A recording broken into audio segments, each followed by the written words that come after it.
Halo pemirsa, selamat siang dan salam sejahtera. ABTV News kembali hadir menyajikan berita dan informasi seputar Blitar dan sekitarnya, serta berita nasional. Bersama saya Monica Viola dan berikut berita selengkapnya. Kasus dugaan pengeroyokan yang melibatkan oknum pesilat marak terjadi di wilayah Tulungagung. Dalam 2 bulan terakhir, terdapat 6 kejadian pengeroyokan yang dilaporkan ke polisi dan 4 kasus diantaranya telah berhasil diungkap.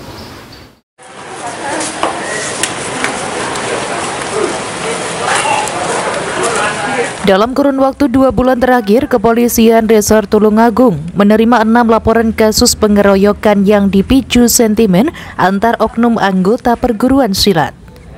Kapolres Tulungagung AKBP Handono Subiakto pada Selasa 7 Desember siang mengatakan dari 6 laporan itu 4 diantaranya telah berhasil diungkap. 4 kasus yang terungkap itu terjadi di tempat dan waktu yang berbeda.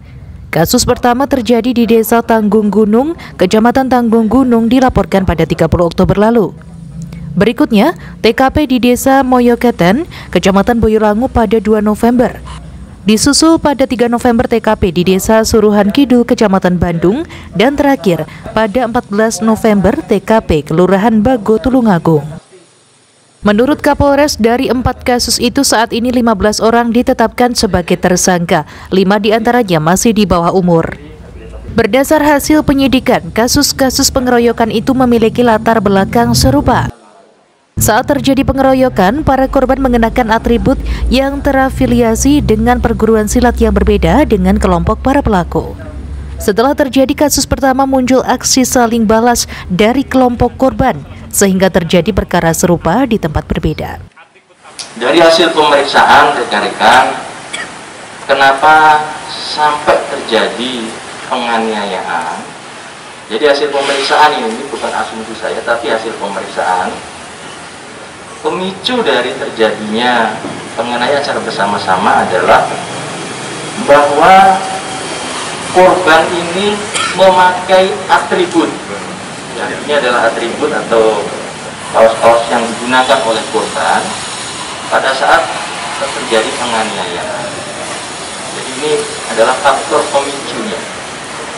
Ditambah lagi pada saat itu mungkin tersangka dalam kondisi miras ada beberapa. Yang ingin kami sampaikan rekan-rekan sekali lagi bahwa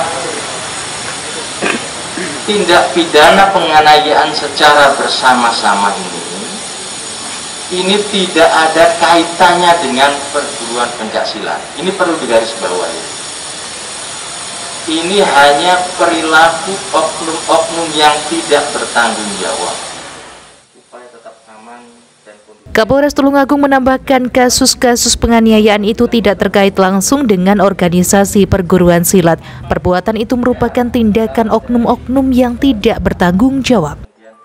Dalam kasus ini para tersangka dijerat dengan pasal 170 KUHP dengan ancaman hukuman paling lama 5 tahun penjara. Dari Tulungagung, Agus Budianto melaporkan.